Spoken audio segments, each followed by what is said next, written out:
Clear दो it was, यानी दो इट वाज क्लियर, अगरचे ये वाजे था, साफ था क्या कि this imperative, that this imperative, ये हुक्म या ये अमल would have to be acknowledged, तस्लीम कर ली जानी चाहिए। तो ऊपर जो उनका दोस्त का नाम क्या था, शाहिद नाम था, उनके गुफ्तगू से इनको यही समझ में आया कि जो वो कह रहे हैं उनको मान ली जानी चाहिए। I could think of nothing to say, मुझे कहने के लिए कुछ समझ में नहीं आ रहा था क्या कहूं, so I could think of nothing, यानी I was not able to think to say.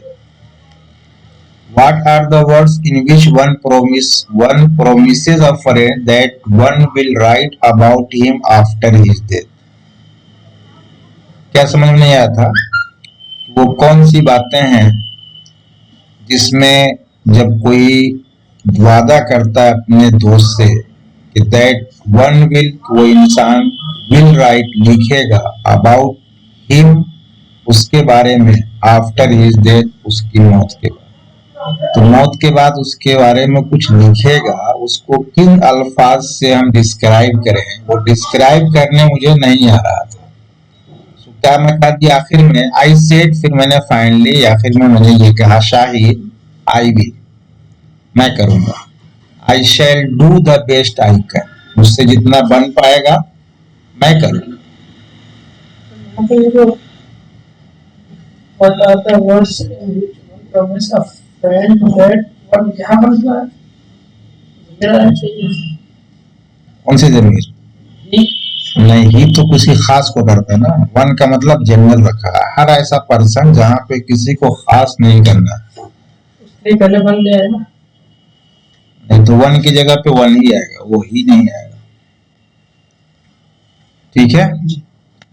By the end of the conversation, I knew exactly what I had to do. गुफ्तगू के आखिर तक, गुफ्तगू के आखिरी मंजिल पहुंचने तक, I knew exactly, बिल्कुल मुझे समझ में आ गया, मैं जान लिया कि what I had to do, कि मुझको करना क्या है। I pick up my pen, मैंने अपना पेन उठाया, noted the date, तारीख नोट की, and wrote down everything I remember of that conversation. और उस गुफ्तगू में मुझे जो कुछ भी याद था मैंने उसको लिख लिया। This I continue to do for the next few months, और इस तरीके से अगले चंद महीनों तक मैंने ऐसा किया, गुफ्तगू करता और लिखता जाता। In it is this record, क्या मतलब होगा it is this record? It is I, बोलते हैं इट इज आई, मैं ही हूं। तो इट इज दिस रिकॉर्ड, इसी रिकॉर्ड से, यही वो रिकॉर्ड है that has made it possible me for me to fulfil the pledge I made that day, यही वो रिकॉर्ड है जिसने मुझे उस वादे को पूरा करने के काबिल बना दिया, या वादा पूरा करा दिया जो वादा मैंने उस दिन किया था। Has made it possible for me, मुझे, मेरे लिए मुमकिन बना दिया। क्या मुमकिन बनाया? टू फुलफिल द प्लेज, वादे को पूरा करना, आई मेड दैट डे, जो मैंने उस दिन किया था। हाँ, pledge promise, pledge the silent. I knew Shahid verse long before I met him, अपनी शाहिद से मुलाकात से पहले मैं शाहिद के कामों के बारे में जानता था। शाहिद से मुलाकात नहीं थी लेकिन उनके कामों के बारे में तारुफ में कुछ जानता था। शाहिद खुद एक पोएट थे और किताबें भी लिखते थे। जी, लॉन्ग, लॉन्ग मतलब लंबा, long before, I knew Shahid verse long before, बहुत पहले से। His 1997 collection, The Country Without a Post Office, had made a powerful impression on me. उनकी किताब थी एक, किनकी? शाहिद की। किताब का नाम क्या है? The Country Without a Post Office। कब छपी थी? 1997 में। सो कलेक्शन मतलब बुक, और मजमुआ कह सकते। So, उनकी किताब the country without a post जो 1997 में छपी थी, अपने सब कहेंगे ना आप, 1997 में छपी थी, had a powerful impression on me, उसका गहरा असर मुझ पे था। Powerful impression, deeply effect upon me, उसका गहरा असर मुझ पे था। His voice was like none I had ever heard before, उसकी जो आवाज थी ऐसी थी जो मैंने उससे पहले कभी नहीं सुना था। His voice was like none I had ever heard before. उस तरह आप उसको और ऐसे कर लीजिए कि उस ऐसी आवाज मैंने पहले कभी नहीं सुना था। At once lyrical and fiercely disciplined, engaged and deeply involved. At once sometime. कभी कभार या कभी उनकी जो वॉइस या उनकी स्टाइल जो थी वो स्टाइल कैसी थी, लाइरिकल, शायराना थी। फिरसली डिसिप्लिन, फिरसली मतलब बहुत ज्यादा सख्त, शदीद। डिसिप्लिन मतलब नज्म जब्त के मुताबिक, बाउसूल। फिरसली डिसिप्लिन बहुत ज्यादा नज्म जब्त के मुताबिक था। इंगेज बहुत असर करने वाला था। एंड एट डीपली इनवर्ड, और यहां तक के डीपली इनवर्ड अंदर से उभार देने वाला था, यानी दिल तक उसका असर पहुंचने वाला था। तो इंगेज का मतलब मुआसिर तो है ही है, लेकिन उस मुआसिर को क्या क्या दिया, ए डीपली इनवर्ड, और गहराई से असर डालने वाला था। इनवर्ड मतलब अंदर तक। कितनी खूबी बता दी। 1 2 3 4 लाइरिकल था, फियर्सली डिसिप्लिन भी था, engage and a deeply inward. फिर आगे और कहता है, not for him the more casual almost prose of such contemporary poetry. तर्जमा कर दो तो इसका, मैं तो बहुत कोशिश किया लेकिन उसको समझ में नहीं आया क्या कहना चाहते हैं। Not for him the more casual almost prose of so much contemporary poetry. Contemporary मतलब हम असर, मौजूदा वक्त। पोएट्री समझ रहे हो, शायरी, प्रोज भी समझ रहे हो। मोर कैजुअल का मतलब कह सकते हैं मज़ाक़ खेज, जो बहुत अहम ना हो।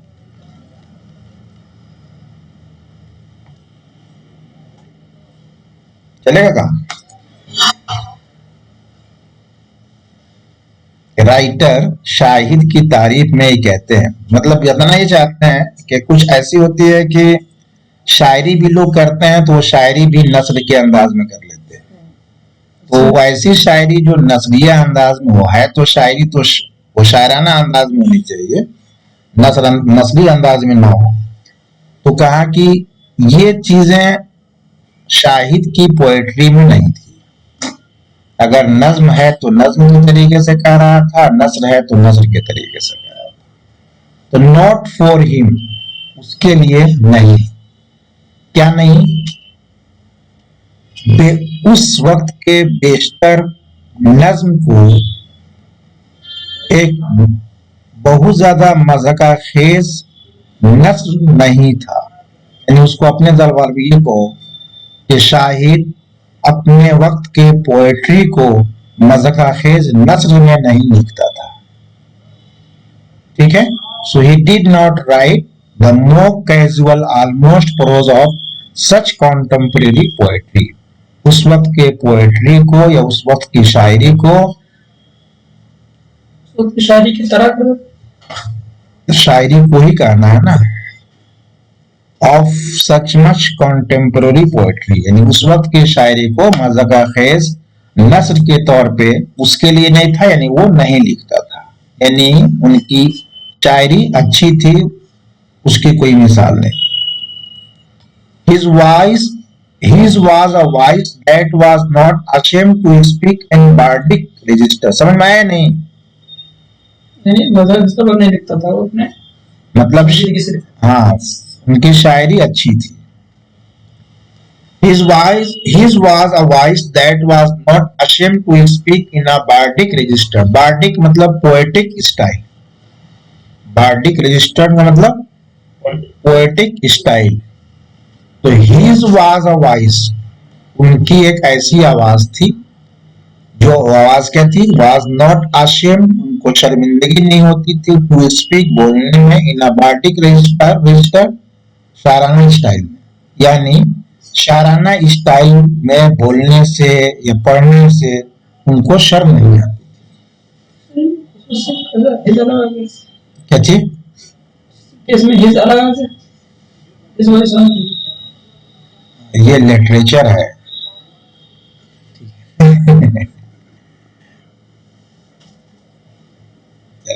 ये नॉर्मल फर्स्ट क्लास की किताब नहीं पढ़ रहे, 12 क्लास के अंदर है जो लिटरेचर अभी लिख रहा है, तो उसको तो जुमले को किस अंदाज से बयान कर दे उसको अख्तियार है।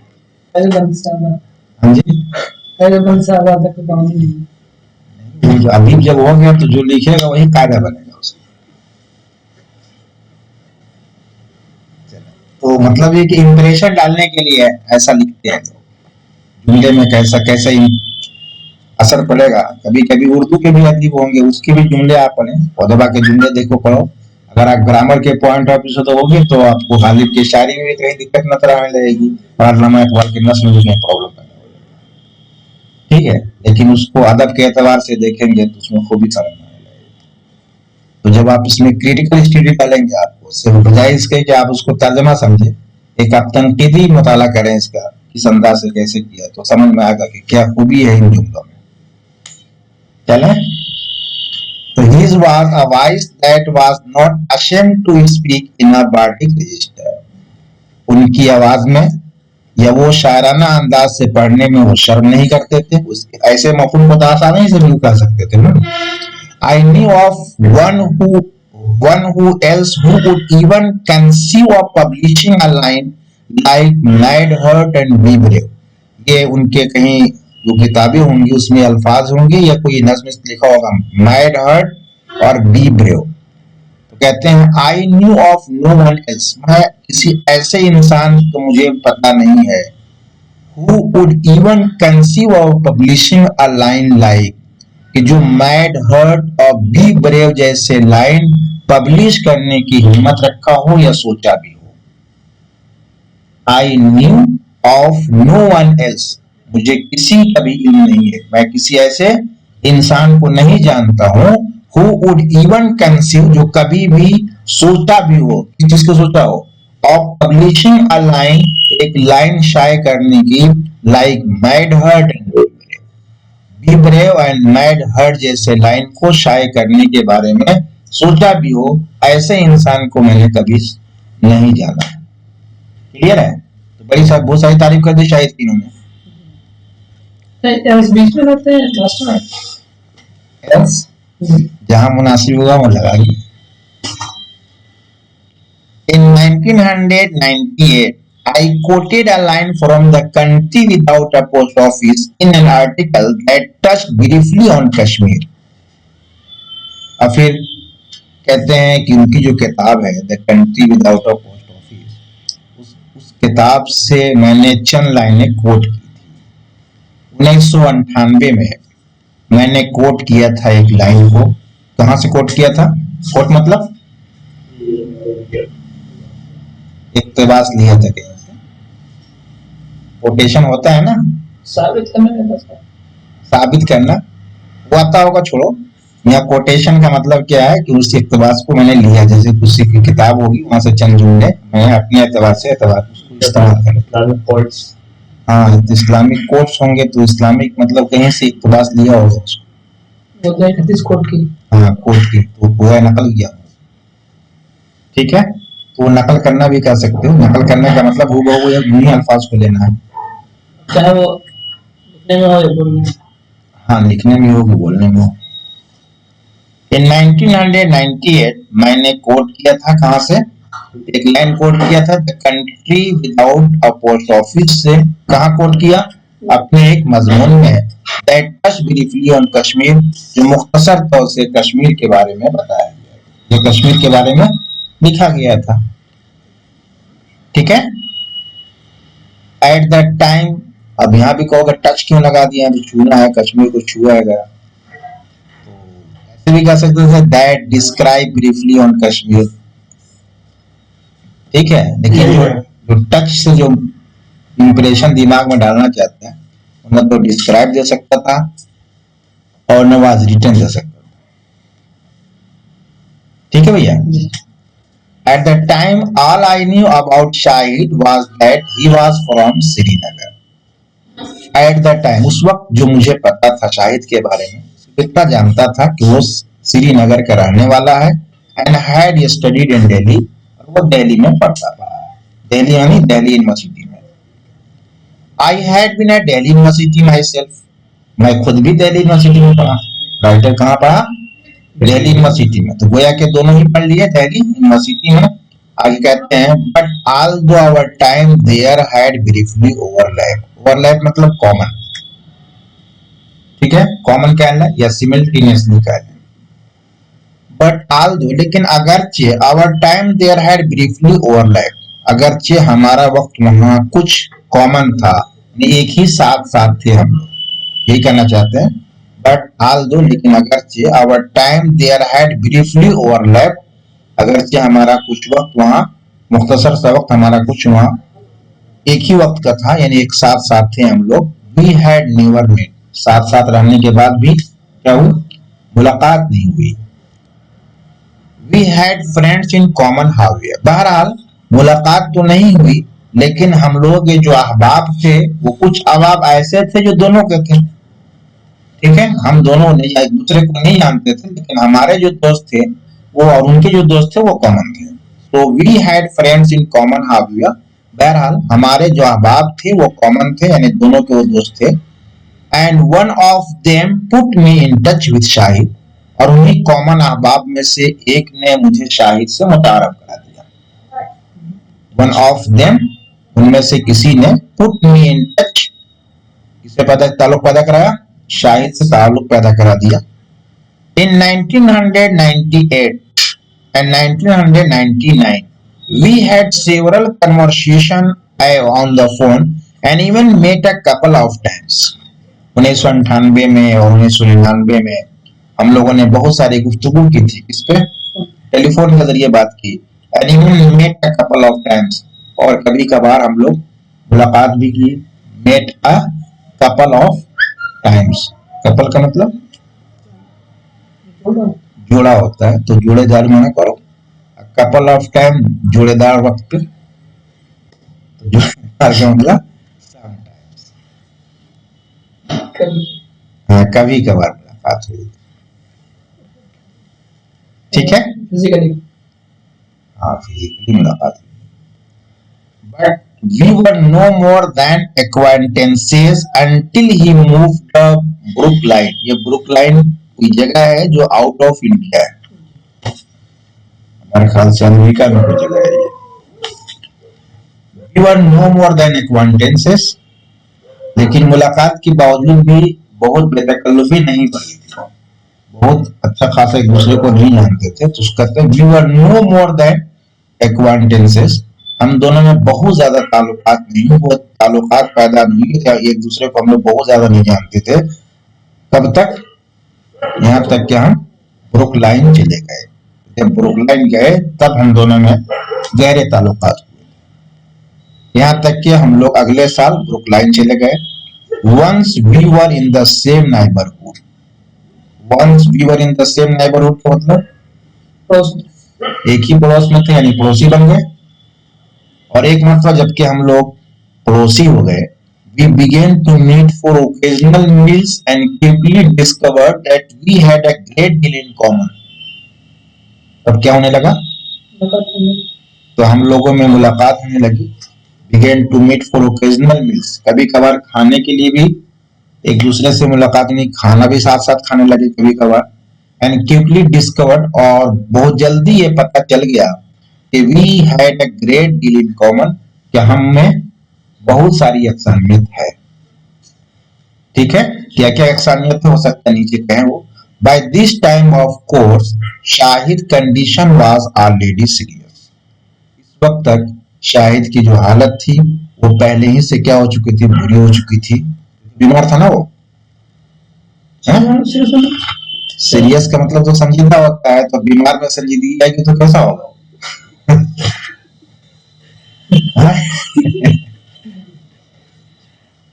ठीक है। So by this time of course Shahid condition was already serious. ऐसे भी बोलते हैं उनकी कंडीशन सीरियस है, मतलब कंडीशन उनकी हालत जो सही नहीं है, बुरे कंडीशन। मरने वाला बहुत सीरियस है। हाँ भाई, कहा तो दिया था, अब उनका था कि आई एम सीरियस नाउ,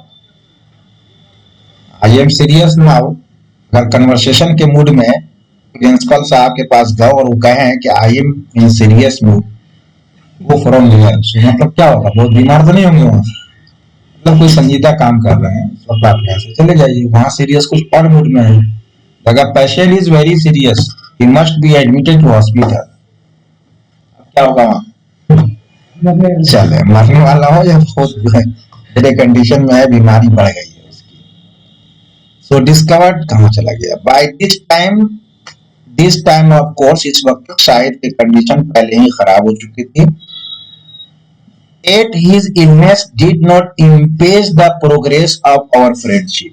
लेकिन इसके बावजूद भी क्या हुआ, कंडीशन तो खराब थी उसकी, लेकिन इसके बावजूद भी ये इसकी उसकी बीमारी जो है हमारी दोस्ती को बढ़ने में रुकावट नहीं बनी। His illness, उसकी बीमारी did not impede, रुकावट नहीं बनी है, the progress of our friendship, हमारी दोस्ती के बढ़ने में, यानी हमारी दोस्ती बढ़ती चली गई।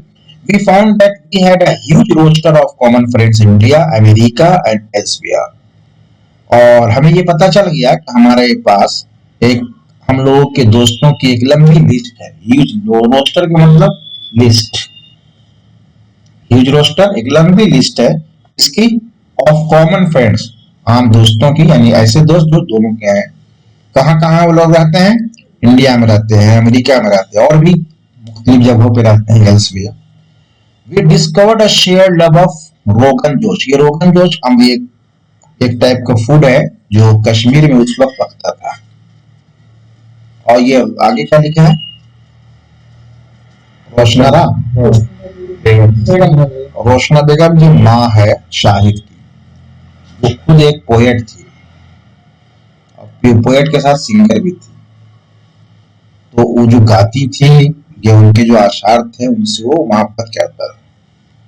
तो उसकी मोहब्बत में सिर्फ शायदी नहीं, मतलब सिर्फ शायदी मोहब्बत नहीं करता, बल्कि जो राइटर है क्या ना, घोषराव खुश, वो खुद मोहब्बत करता है।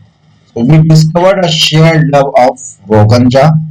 हम लोगों ने we discovered a shared love, shared love का मतलब क्या होगा?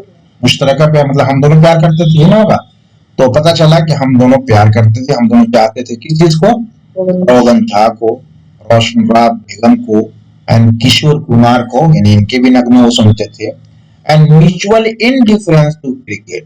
इनडिफरेंस का मतलब जो ताल्लुक ना हो, ला ताल्लुक हो। म्यूचुअल मतलब म्यूचुअल फंड का नाम सुना होता है? म्यूचुअल फ्रेंड भी तो होता है। हाँ, म्यूचुअल फ्रेंड भी होती है, तो एक दूसरे का दोस्त हो जाए, ठीक है, तो वो म्यूचुअल इनडिफरेंस। तो दोनों ला ताल्लुक थे, यानी दोनों don't like, both don't like किसको? क्रिकेट को।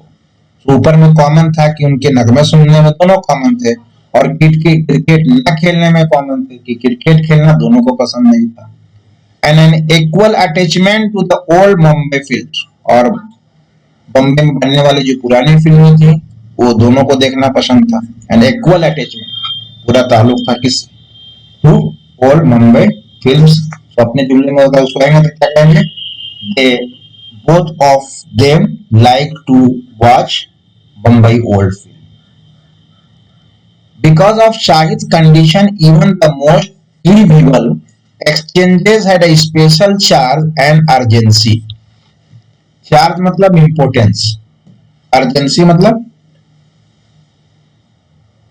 urgency, urgent, urgent मतलब जरूरी होता है, उसी से urgency है। Because of Shahid conditions, Shahid के हालात की वजह से, even the most trivial exchanges, exchange मतलब गुफ्तगू,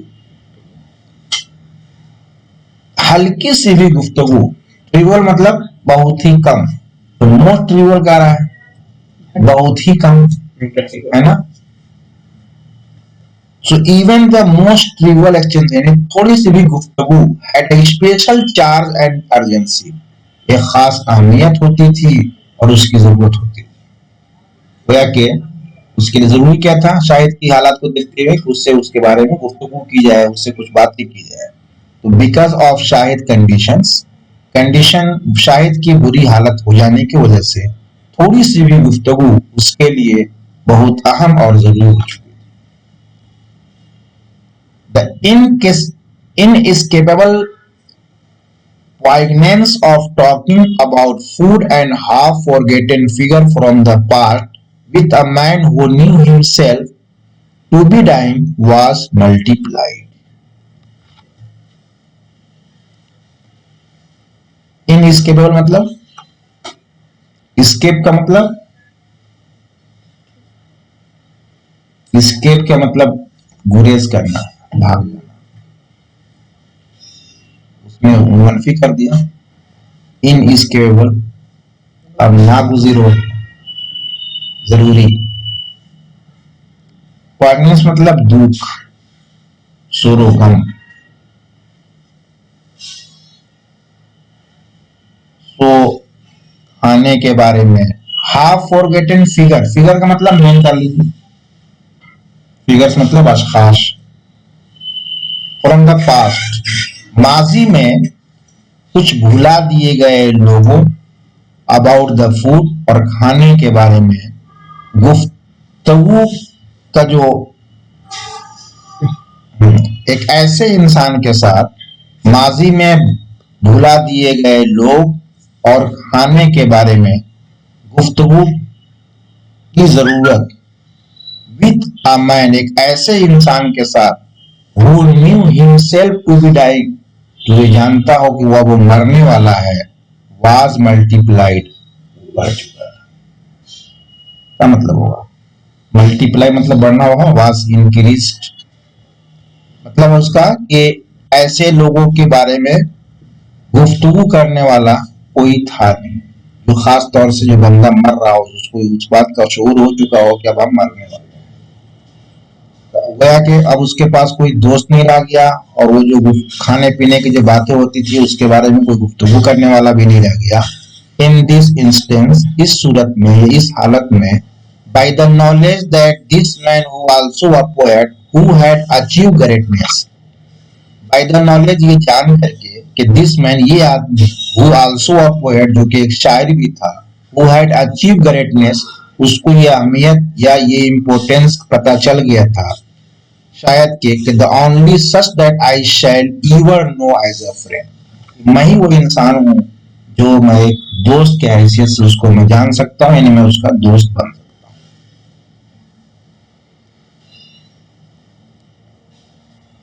और चले एक पैराग्राफ देखो। वन आफ्टरनून द राइटर, क्या लिखा है, Security Mehta, who also lives in Brookline, joined us for lunch. एक दोपहर को एक राइटर सुकेतु मेहता के नाम से, जो कि ब्रुकलाइन में रहते थे, कहाँ आए, लंच पे आए। Together we had a plan for an adda, अड्डा समझते हो, अड्डा उर्दू किया, हाँ कोई भी अड्डा हो जहाँ लोग जमा होते हैं, मतलब पब्लिक प्लेस हो। तो कहते हैं together we had a plan for an adda, एक अड्डे पे हम लोग जमा होने के लिए एक प्लान बनाया। हैच अ प्लान मतलब प्लान बनाना, मेरा प्लान। सो टुगेदर हम लोगों ने एक प्लान बनाया, साथ साथ मिलकर हम लोगों ने प्लान बनाया फॉर एन अड्डा, एक जगह जमा होने के लिए। By definition a gathering that has no agenda, मतलब इसका ये है कि ऐसी गैदरिंग, ऐसी भी हो जिसका कोई एजेंडा ना, ऐसी मीटिंग हो जिसमें, जिस मीटिंग का कोई एजेंडा ना हो कि वहां पे यही बातें करनी, बल्कि बस ओनली फॉर एंजॉयमेंट। तो कहता है बाय डेफिनेशन इसका मतलब ये है कि कहते हैं एक मीटिंग होगी जिस मीटिंग की हैज नो एजेंडा, उस मीटिंग की कोई एजेंडा नहीं। एजेंडा समझते हो गए? हाँ, उसकी जो कुछ टॉपिक जो रखे जाते हैं कि इस टॉपिक के हवाले से मीटिंग होगी, तो वहां पे कोई एजेंडा नहीं होगा।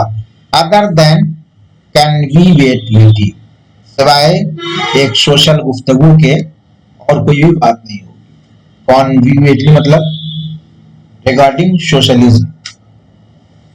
Shahid was enthusiastic, Shahid enthusiastic मतलब बहुत हौसला, ठीक है, हौसलामंद था। And we began meet regularly, और हम आए दिन मिलना शुरू कर दिए। From time to time other writer would join us, और धीरे धीरे, फ्रॉम टाइम टू टाइम क्या मतलब होगा? धीरे धीरे, gradually other writers would join अस, दूसरे राइटर भी हमसे मिलने लगे। And on one occasion a crew arrive with a television camera, और एक मर्तबा क्या हुआ? क्रू मतलब एक ग्रुप, एक जमात, अराइव्ड आई विद अ टेलीविजन कैमरा, एक कैमरे के साथ आई। Shahid was not in the least bit put out, Shahid उस वक्त बिल्कुल अपसेट नहीं था। In in the least bit, बिल्कुल ही नहीं। पुट आउट का मतलब, हाँ, मूड में था। पुट आउट मतलब अपसेट। तो Shahid was not in the least bit put out, Shahid बिल्कुल उस वक्त अपसेट नहीं था। आई एम सो शेमलेस, और मैं भी शर्म करने वाला नहीं था।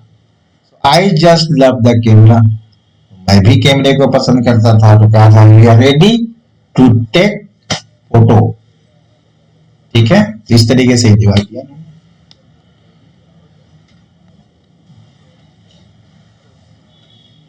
अच्छा। चलो, इसको